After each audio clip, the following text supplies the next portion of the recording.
Sufyan. Dua Abu Sufyan. Sering kita mendengar nama Abu Sufyan. Yang sering kita kenal mungkin Abu Sufyan Sakhar bin Harb dari Bani Umayyah, ayah dari Muawiyah radhiyallahu anhu. Tapi ada lagi seorang dalam sejarah Nabi SAW dalam sirah yang bernama Abu Sufyan juga. Siapa yang tahu Abu Sufyan bin siapa? Bin Uyainah. Bin Uyainah. Bukan itu ada Sufyan bin Uyainah ya lain lagi. Bukan sahabat Sufyan bin Uyainah. Siapa? Abu Sufyan bin Harith. Abu Sufyan bin Harith bin Abdul Muttalib. Tapi kita bahas sekarang di awal ini tentang Abu Sufyan bin Sakhar dulu ya. Kisahnya kita sama-sama tahu. Beliau di awal mulanya termasuk orang-orang yang menentang dakwah Islam, memusuhi Rasulullah Sallallahu Alaihi Wasallam sampai tiba masa perjanjian Hudaybiyah. Perjanjian Hudaybiyah, setelah itu terjadi pelanggaran dalam sejarah perjanjian Hudaybiyah. Itu ada suku Bakr. Itu suku Bakr ini loyalnya ke suku Quraisy. Dan ada lagi suku Khuza'ah, loyalnya kepada kaum muslimin. Mereka berdua di luar suku Quraisy, di luar kota Mekah gitu ya. Dalam perjanjian, apabila ada tindakan yang menyalahi, mengkhianati perjanjian dari masing-masing suku yang ada, itu berarti jadi suku Bakar ini berarti mewakili juga nama Quraisy. Suku Khuza'ah mewakili kaum muslimin. Tidak boleh ada pertumpahan darah selama 10 tahun gencatan senjata. Tetapi ternyata dari Bani Bakar mengkhianati perjanjian Hudaybiyah. Mereka dibantu oleh beberapa orang Quraisy, musyrikin Quraisy, membunuh 20 orang dari Bani Khuza'ah waktu mereka sedang lengah di sebuah sumur. Rasulullah SAW diberi kabar oleh utusan dari Bani Khuza'ah berangkat ke Madinah menceritakan pengkhianatan tersebut. Pembesar Quraisy termasuk diantaranya Abu Sufyan, mereka ketakutan bahwasanya dengan adanya pelanggaran ini, pengkhianatan ini, bisa-bisa kaum muslimin akan menyerang kota Mekah. Maka pembesar Quraisy mengutus Abu Sufyan Sakhar bin Harb ini untuk ke Madinah menemui Rasulullah SAW, meminta supaya perjanjian Hudaybiyah diperpanjang lagi. Padahal saat itu baru sekitar 2 tahun ya. Tapi minta diperpanjang lagi. Abu Sufyan berangkat ke Madinah. Sesampainya di Madinah langsung menemui putri beliau. Siapa putri Abu Sufyan ini? Di Madinah, seorang muslimah.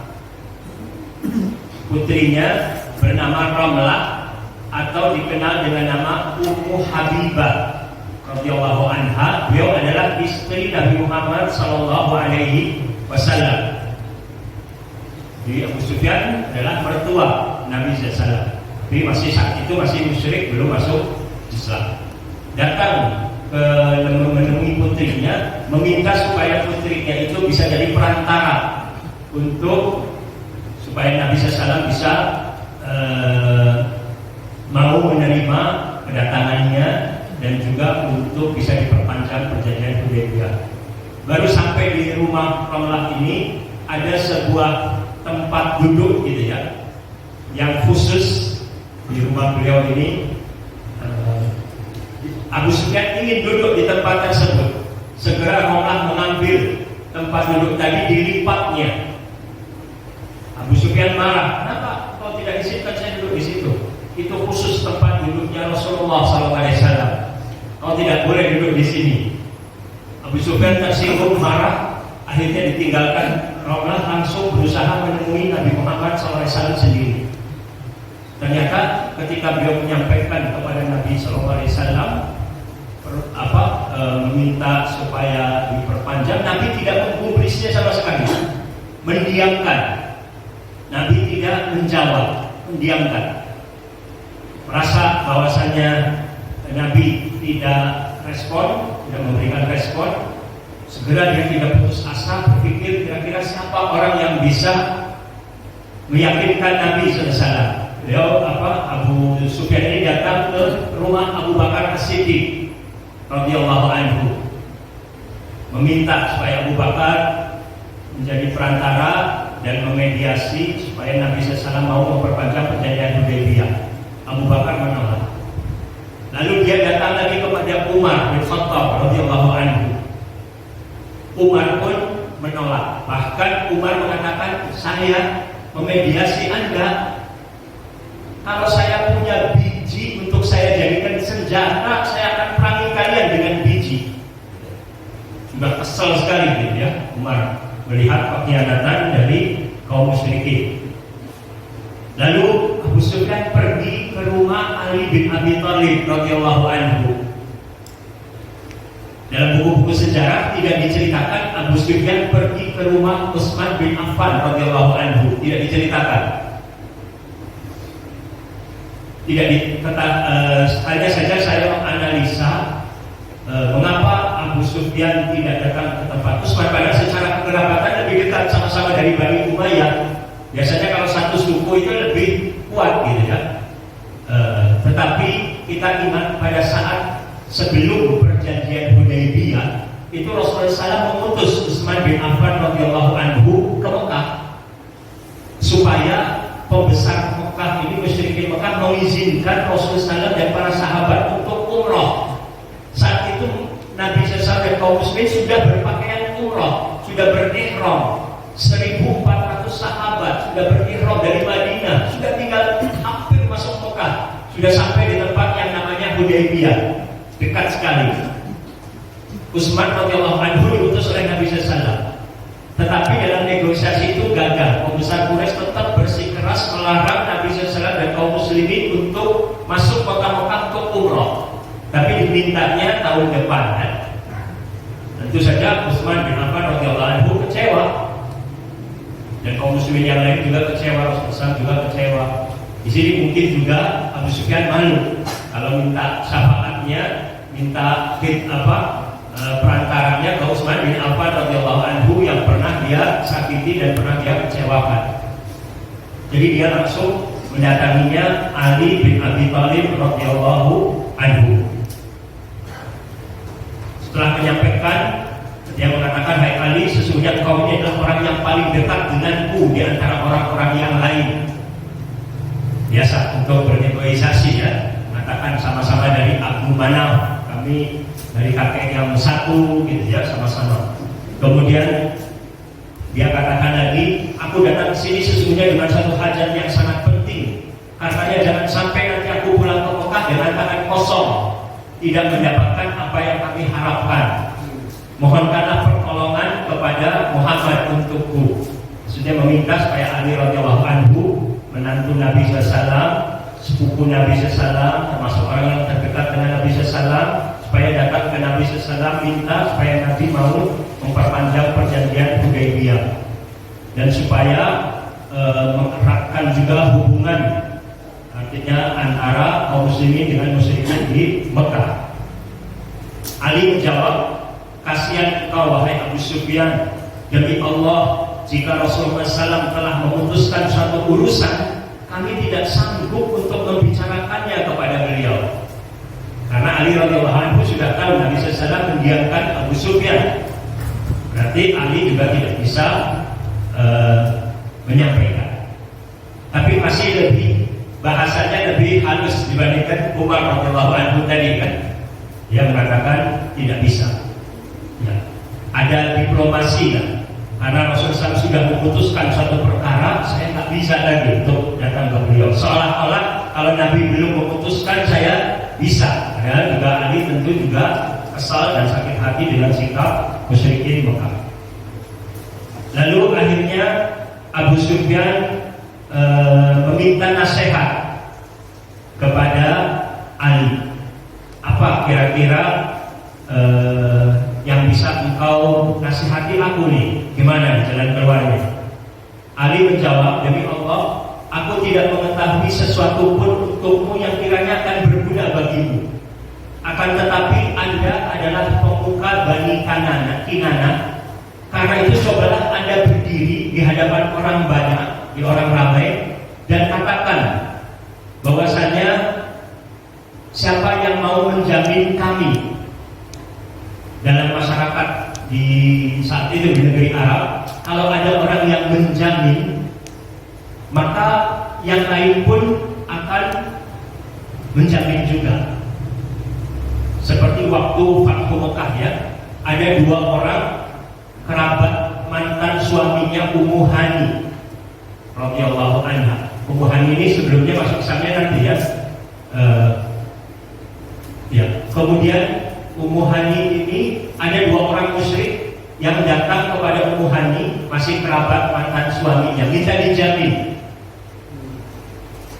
Lalu Ali bin Abi Thalib hendak membunuh 2 orang tersebut, 2 orang yang dijamin oleh kakak dari Ali bin Abi Thalib, Ummu Hani. Langsung Ummu Hani lapor kepada Nabi SAW bahwa 2 orang itu saya yang jamin. Maka Nabi katakan, orang yang kau jamin, kami jamin pula, tidak diganggu.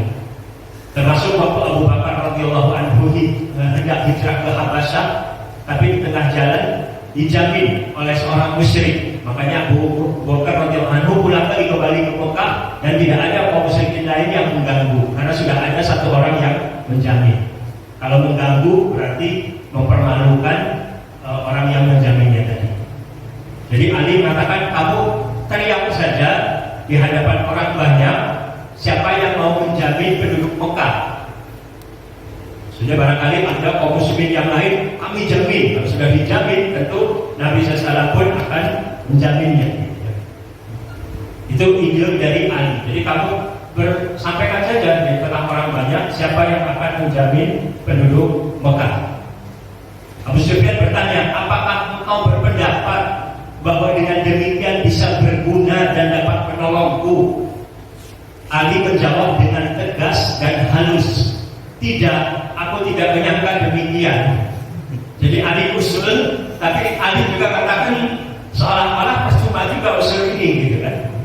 Jadi Abu Sufyan katakan, apakah manfaat ini, idenya kamu ini kalau saya laksanakan? Tidak, aku rasa tidak. Tapi aku tidak dapat memberikan sesuatu untukmu yang lain. Jadi coba saja. Tapi Ali katakan, kalau sudah kamu nyatakan seperti itu, kamu pulang ke Mekah. Intinya sih bahasanya udah kamu pulang aja ke Mekah gitu. Tapi tidak langsung seperti itu, seolah-olah dikasih solusi dulu, coba. Abu Sufyan pun tidak yakin dengan ide tersebut, tapi dia coba juga berteriak, siapa di antara kaum muslimin yang mau menjamin kami penduduk Mekah dan lain sebagainya. Tidak ada yang menggubris satu pun, tidak ada yang jawab. Akhirnya Abu Sufyan pulang ke Mekah. Walaupun akhirnya nantinya Abu Sufyan masuk Islam ya, radhiyallahu anhu, dan jasanya besar juga untuk kaum muslimin. Beliau ikut berperang di perang Yarmuk sampai matanya juga terluka gitu ya, menjadi buta sebab perjuangan jihad dan lain sebagainya. Dan istrinya juga timbul masuk Islam dan anak-anaknya juga ya, termasuk Muawiyah radhiyallahu anhu. Ya, ini kisah tentang Abu Sufyan bin Harb. Lalu ada kisah lain lagi, Abu Sufyan bin Harith bin Abdul Muttalib. Abu Sufyan bin Harith ini seumur kurang lebih dengan Nabi Muhammad SAW. Ayah Abu Sufyan, Harith bin Abdullah, dengan ayah Nabi SAW ini kakak beradik Abdullah. Jadi sepupu misanan antara Nabi SAW dengan Abu Sufyan bin Harith. Lalu keduanya waktu kecil, waktu bayi, disusui oleh Halimatus Sa'diyah, sehingga keduanya juga saudara sesusuan. Dan ketika kecil, remaja, itu 2 orang ini menjadi sahabat yang sangat kental sekali Nabi Muhammad SAW dengan Abu Sufyan sangat dekat sekali sudah, seperti kakak beradik. Tetapi ketika Nabi SAW diutus menjadi Rasul, Abu Sufyan bin Haris termasuk orang yang sangat keras permusuhannya terhadap Rasulullah SAW. Seharusnya logikanya dia orang yang sangat dekat, tahu tentang kepribadian Nabi SAW. Ketika Nabi SAW diutus menjadi Rasul, seharusnya menjadi orang yang paling kuat persahabatannya, pembelaannya terhadap Nabi SAW. Tapi ini justru memusuhi luar biasa. Abu Sufyan bin Haris ini juga pandai bersyair. Dengan syairnya sering kali menjelek-jelekkan Nabi Muhammad SAW. Dan kalau perang menghadapi kaum muslimin selalu berada di front terdepan. Abu Sufyan bin Haris ini dari mulai perang Badar 20 tahun lamanya memusuhi Rasulullah SAW dan para sahabat. Nabi SAW sendiri sudah menghalalkan darahnya, sudah di blacklist. Siapa yang bertemu dengan Abu Sufyan bin Haris dibunuh. Setelah pelanggaran dari kaum musyrikin, pelanggaran perjanjian Hudaybiyah, Abu Sufyan bin Haris ini mengajak saudaranya, saudara sepupunya bernama Abdullah bin Umayyah bin Mughirah, dan mengajak anaknya Abu Sufyan bernama Ja'far, bertiga untuk ke Madinah untuk masuk Islam. Kalau Allah tidak memberikan hidayah, tidak ada seorang pun yang dapat menghalanginya. Tiga orang ini ingin berangkat dan mereka tidak tahu ternyata Nabi SAW dan para sahabatnya sudah berangkat dengan 10.000 pasukan menuju Mekah. Tiga orang ini tidak tahu. Tapi di tengah perjalanan antara Mekah Madinah, tiga orang ini bertemu rombongan pasukan Nabi SAW sedang beristirahat. Ada kemah dan istirahat. Abdullah bin Umayyah bin Mughirah ini juga termasuk sepupu Nabi SAW, anak Ameh. Ibunya Abdullah bin Umayyah ini namanya Atikah binti Abdul Muttalib. Dan adik dari Abdullah ini bernama Ummu Salamah radhiyallahu anha, Ummul Mukminin radhiyallahu anha, istri Nabi SAW. Jadi Abdullah bin Umayyah bin Mughirah ini ipar Nabi Muhammad SAW juga. Saudara dengan Ummu Salamah, tapi satu ayah lain ibu. Ibunya Ummu Salamah bukan Atikah binti Abdul Muttalib, lain. Yang jelas bertiga datang, tapi Al-Ja'far karena mungkin masih remaja tidak ikut sertakan. Dua orang ini yang ditutupin wajahnya supaya tidak terlihat oleh kaum muslimin. Kalau kelihatan wajahnya dia termasuk orang yang boleh dibunuh, maka dia tutup. Tapi ketika sudah dekat dengan Nabi SAW, dia buka wajahnya supaya kelihatan oleh Nabi SAW. Nabi langsung memalingkan mukanya, tidak mau melihat Abu Sufyan bin Haris ini. Langsung Abu Sufyan bin Haris mencari untuk bertemu dengan Nabi. Nabi memalingkan muka sampai Nabi masuk ke kemahnya. Abdullah bin Umayyah bin Mughirah menghubungi saudaranya yaitu Ummu Salamah, istri Nabi SAW, untuk jadi perantara untuk kami berdua ini diizinkan supaya bisa masuk bertemu dengan Nabi SAW. Ummu Salamah berusaha untuk meyakinkan Nabi SAW mereka berdua tidak sejahat orang-orang yang lain, banyak orang lain yang lebih jahat dari mereka berdua. Tapi Nabi SAW sebagai manusia biasa masih sakit hati kepada keduanya, dan Nabi SAW juga tidak tahu kedatangan mereka ini berdua tujuannya apa, tidak paham. Bisa jadi ingin diperpanjang lagi perjanjian Hudaybiyah atau apa, tidak paham gitu kan. Jadi Nabi tidak ingin bertemu. Akhirnya Abu Sufyan bin Haris ini bersumpah, demi Allah katanya, saya dan anak saya Ja'far, kalau Rasulullah SAW tidak mengizinkan saya dengan Abdullah bin Umayyah ini bertemu dengan beliau, saya akan bawa anak saya Ja'far ke padang pasir biar kami berdua mati kehausan dan kelaparan. Sudah merasa putus asa kalau ulang lagi tidak diterima oleh Nabi SAW. Tapi ucapan itu rupanya sampai kepada Nabi SAW, sehingga Nabi SAW akhirnya mau menerima kedatangan keduanya. Dan Abu Sufyan bin Harits sempat datang menemui Ali bin Abi Thalib radhiyallahu anhu, sepupunya juga, minta pendapat, bagaimana kira-kira Pak nih nasihat Anda supaya saya ini bisa diterima oleh Nabi SAW, dan apa yang saya akan ucapkan. Akhirnya Ali radhiyallahu anhu mengajarkan, memberikan nasihat, kalau kamu nanti mendatangi Nabi SAW, datangi dari arah depan, dari arah muka, lalu sampaikan ucapan saudara-saudara Nabi Yusuf alaihi salam ketika meminta maaf kepada Nabi Yusuf. Di surat apa itu? Surat Yusuf ayat atau tentang apa? Di surat Yusuf ayat 91 ya.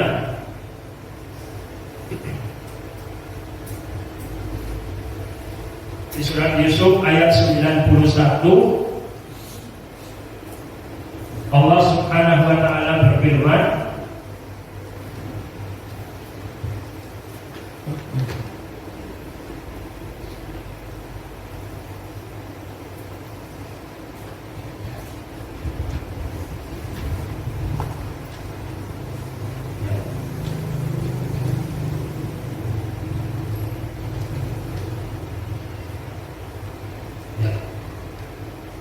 qalu tallahi laqad atharakallahu alaina wa in kunna lakhati'in.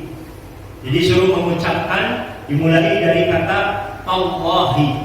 Allah ini artinya sama dengan wallahi, dengan billahi, sumpah demi Allah. Kemudian laqad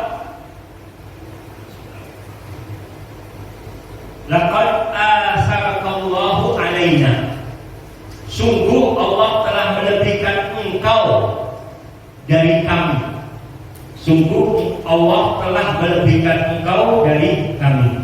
Wa in kunna lakhati'in, dan sesungguhnya kami adalah orang-orang yang bersalah. Artinya pengakuan bersalah dan permintaan maaf. Ali radhiyallahu anhu mengatakan Rasulullah SAW adalah orang yang paling baik jawabannya dari perkataan orang. Kalau ada orang berkata-kata, beliau selalu memberikan jawaban dengan yang lebih baik. Ini kalau kita baca juga di surat surat Al-Isra ayat 53.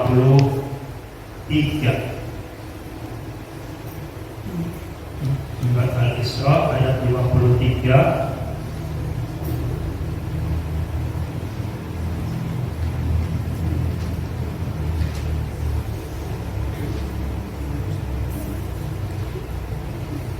Allah berfirman,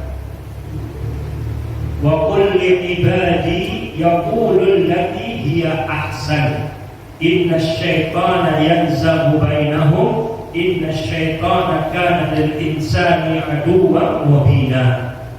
Dan katakanlah kepada hamba-hambaku, hendaklah mereka mengucapkan perkataan yang lebih baik.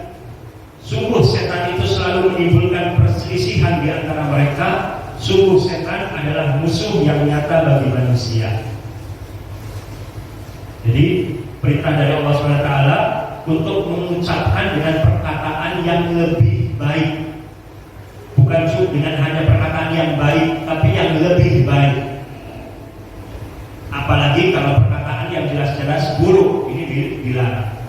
Tapi Islam mengajarkan akhlak yang mulia, sehingga kita termasuk orang yang harus sebelum menulis, sebelum berkata-kata, untuk berpikir, untuk memilih kata-kata yang lebih baik.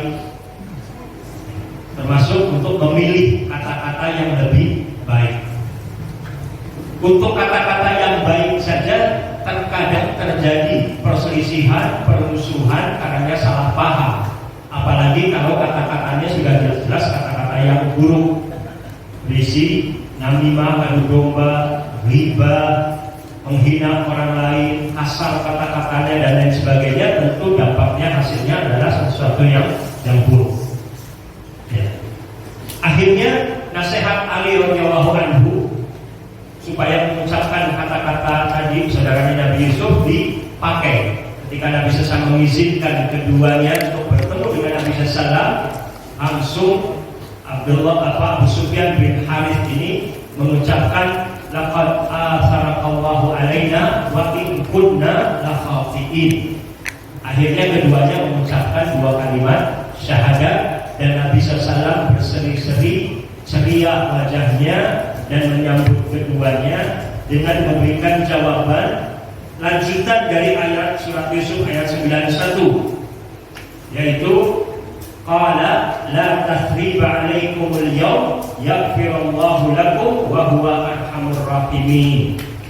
Jawabannya Nabi Yusuf, pada hari ini tidak ada cercaan terhadap kalian. Semoga Allah mengampuni kalian dan Dia Maha Penyayang di antara para penyayang. Jadi jawabannya la tasriba alaikumul yawm yaghfirullahu lakum wa huwa arhamur rahimin. Alhamdulillah, akhirnya Nabi SAW perintahkan kepada Ali bin Abi Thalib radhiyallahu anhu untuk mengajarkan mereka yang baru masuk Islam ini bagaimana berwudu, bagaimana sholat dan seterusnya. Dan mereka termasuk berjuang setelah itu membela Islam, membela Rasulullah SAW dengan sehebat-hebatnya. Dalam perang Hunain, Abu Sufyan bin Harith ini juga radhiyallahu anhu ini benar-benar perjuangannya membela Rasulullah SAW. Kemudian juga dalam perang Taif, Abdullah bin Umayyah bin Mughirah ini insya Allah gugur sebagai syahid, ya, ipar Nabi SAW ini. Kemudian Abu Sufyan bin Harith bin Abdul Muttalib wafat di masa Khalifah Umar bin Khattab radhiyallahu anhu. Ya. Perjuangannya banyak, dia banyak beribadah, berusaha untuk menebus dosa masa lalunya sebelum dia bertaubat, ya. Kemudian dia memperbanyak ibadah, memperbaiki perjuangan amal soleh sampai sebelum meninggalnya, 3 hari sebelum meninggalnya diriwayatkan dia menggali kuburannya sendiri. Kemudian setelah itu dia meninggal dan Umar bin Khattab radhiyallahu anhu menyolatkan jenazahnya. Ya, ini 2 kisah dari sahabat yang mulia ini. Mereka sebelumnya memusuhi Islam luar biasa, tetapi alhamdulillah Allah berikan hidayah. Ini juga pelajaran bagi kita untuk kita tidak putus asa dari siapapun. Yang orang yang sangat keras permusuhannya terhadap Islam pun bisa dengan izin Allah SWT mendapatkan hidayah masuk Islam dan membela Islam. Kemudian juga pelajaran yang lainnya juga, Nabi SAW waktu itu tidak memaafkan Abu Sufyan di awal mula waktu ingin diperpanjang Hudaybiyah, gitu kan? Karena mereka sudah melanggar keterlaluan, tidak perlu untuk diikuti, untuk dimaafkan dengan memperpanjang perjanjian lagi. Karena mereka sudah melanggarnya, Nabi SAW berhak untuk memerangi mereka. Tetapi ketika Abu Sufyan setelah itu minta maaf dan masuk Islam, Nabi memaafkan, Nabi tidak dendam.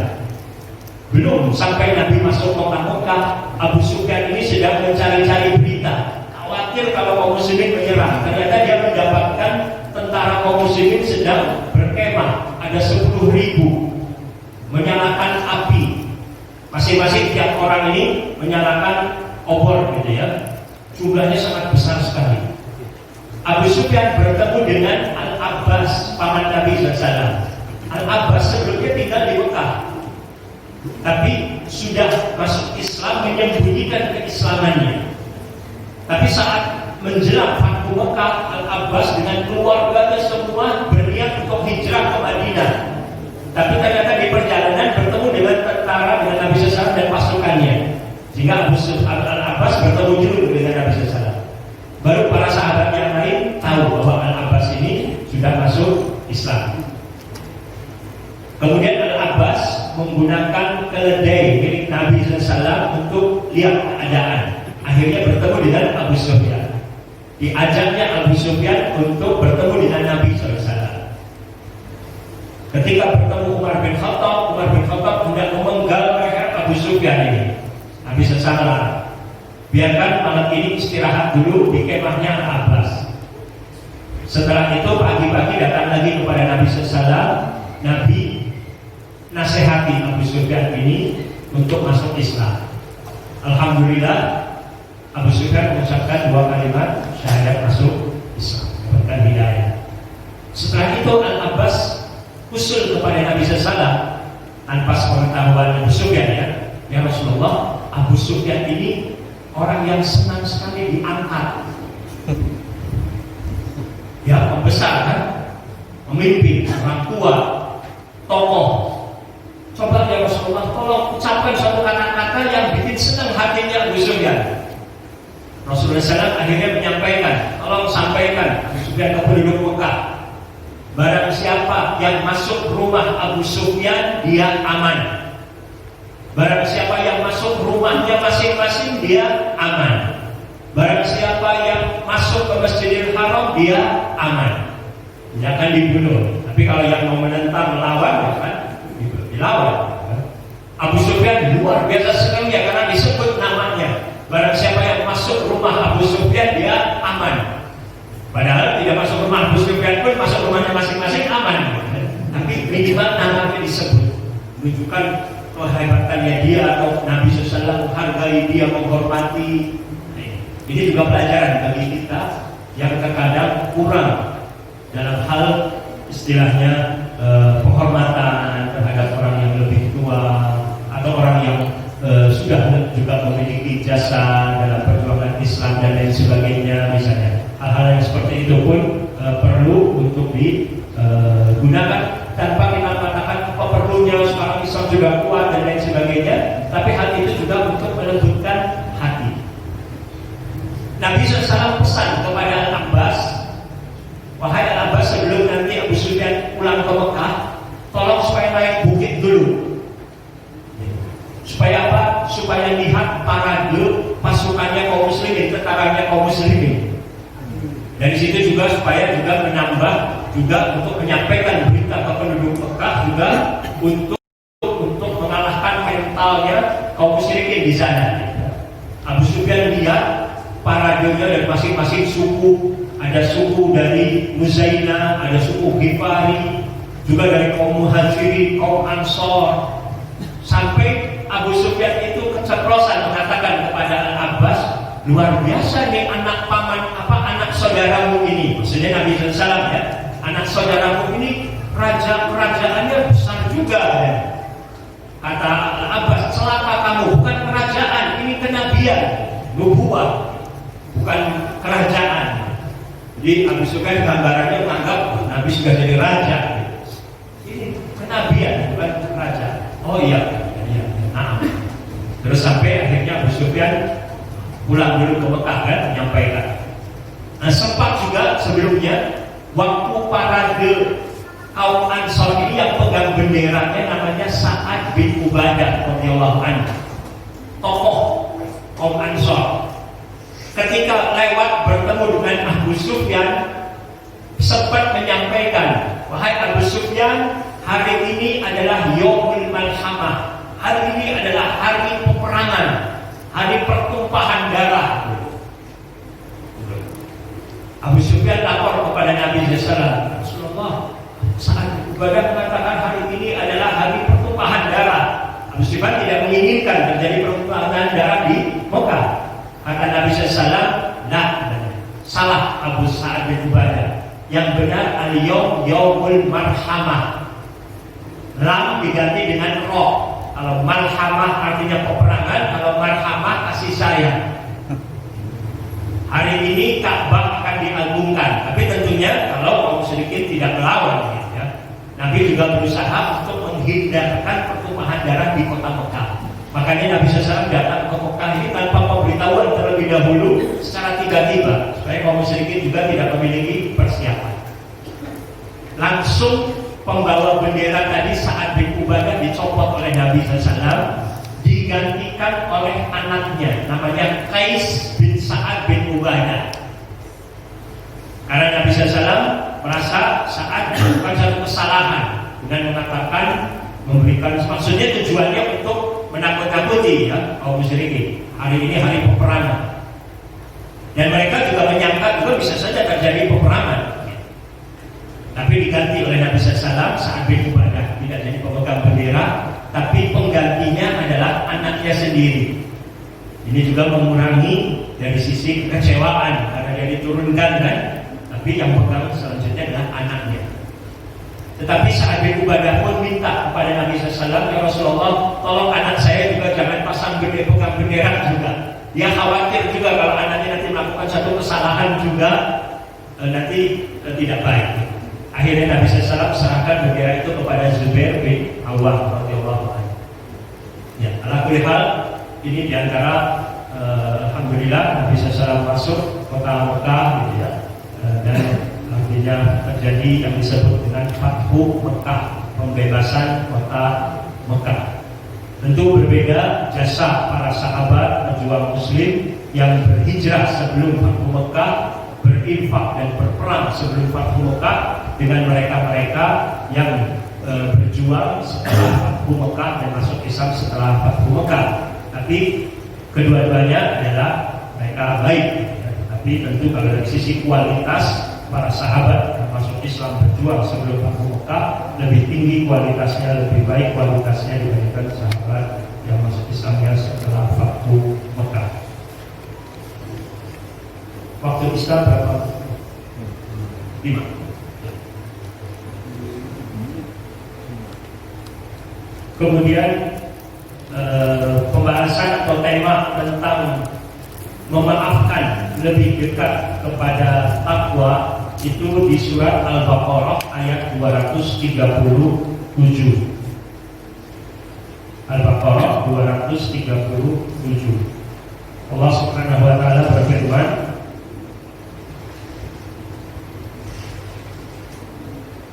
wa in talaqtumuhunna min qabli an tamassuhunna faqad faradtum lahunna fariidah fanisfu ma faradtum illa ay yakfuna aw yakfu alladhi biyadihi 'uqdatun nikah wa an ta'fu aqrabu lit-taqwa wa an ta'fu aqrabu lit-taqwa wa la tansawul fadla bainakum innallaha bima ta'maluna basir. Artinya jika kalian menceraikan mereka istri sebelum kalian sentuh, sebelum kalian gauli, sebelum kalian campuri, padahal kalian sudah menentukan maharnya, maka bayarlah 1/2 dari mahar yang telah ditentukan, setengahnya. Kecuali jika istri memaafkan. Artinya istri tidak mau menerima setengah mahar tadi, atau suami yang memaafkan, artinya suami memberi maharnya penuh, tidak diambil lagi separuh. Kalau sudah diberikan, kalau belum diberikan berarti diberikannya hanya setengah, gitu kan? Tapi ini suami memberikannya penuh, itu pengertian di sini memaafkan tadi, kan? Atau suami yang memaafkan. Hendaklah kalian memaafkan, karena memaafkan itu lebih dekat kepada takwa. Dan janganlah kalian lupa kebaikan di antara kalian. Sungguh Allah melihat apa yang kalian kerjakan. Jadi di sini memaafkan ini lebih tinggi lagi dari adil. Kalau tadi saya tidak salah, saya terima setengah, itu hak saya, tetapi dia memaafkan, tidak mau menerima. Atau sebaliknya, suami mengatakan kewajiban saya setengah, tapi saya berikan semuanya, saya maafkan. Ini perintah dari Allah, wa antafu aqrabul littaqwa, supaya kita ini mengalah, mau memaafkan, mau mengalah, karena lebih dekat kepada ketakwaan. Memaafkan itu lebih dekat kepada ketakwaan. Kemudian Kemudian walatan saul fadla bainakum, jangan kalian lupa juga keutamaan di antara kalian dalam masalah suami istri kan. Seorang suami harus selalu ingat kebajikan, kelebihannya dari istrinya. Seorang istri juga harus melihat kelebihan, kebaikan dari suaminya. Jangan melupakannya. Ini juga termasuk dalam kaidah kita dalam muamalah sehari-hari juga. Antara orang tua terhadap anak. Mungkin anak ada keliru, ada salah atau apa. Kita juga harus lapang dada mau mengalah, memaafkan. Tidak berhitungnya dengan telitinya. Insya Allah suatu saat juga dia akan berubah. Anak juga begitu kepada orang tua. Kalau memang orang tua punya kekeliruan, kesalahan. Mertua kepada menantu kepada mertua dan seterusnya. Sehingga diharapkan insya Allah muamalah akan menjadi lebih baik lagi. Itu saja mungkin yang bisa saya sampaikan. Saya mohon maaf setelah adzan tidak ada lanjutan dan setelah isya juga tidak ada lanjutan. Ada keperluan yang lain. Semoga tausiah singkat ini bermanfaat bagi kita. Semoga Allah Subhanahu wa taala melembutkan hati kita menjadi orang-orang yang selalu memaafkan. Walaupun dalam Islam ini tidak mutlak memaafkan itu lebih utama. Terkadang membalas dengan yang setimpal itu diperlukan apabila dengan memaafkan tidak terjadi islah. Tetapi hendaklah dengan memaafkan ini diharapkan terjadi islah. Wa man afa wa aslaha. Barang siapa yang memaafkan dan mengadakan perbaikan, dan umumnya dengan memaafkan itu insya Allah lebih terjadi perbaikan-perbaikan. Wassalamualaikum warahmatullahi wabarakatuh. Assalamualaikum warahmatullahi wabarakatuh.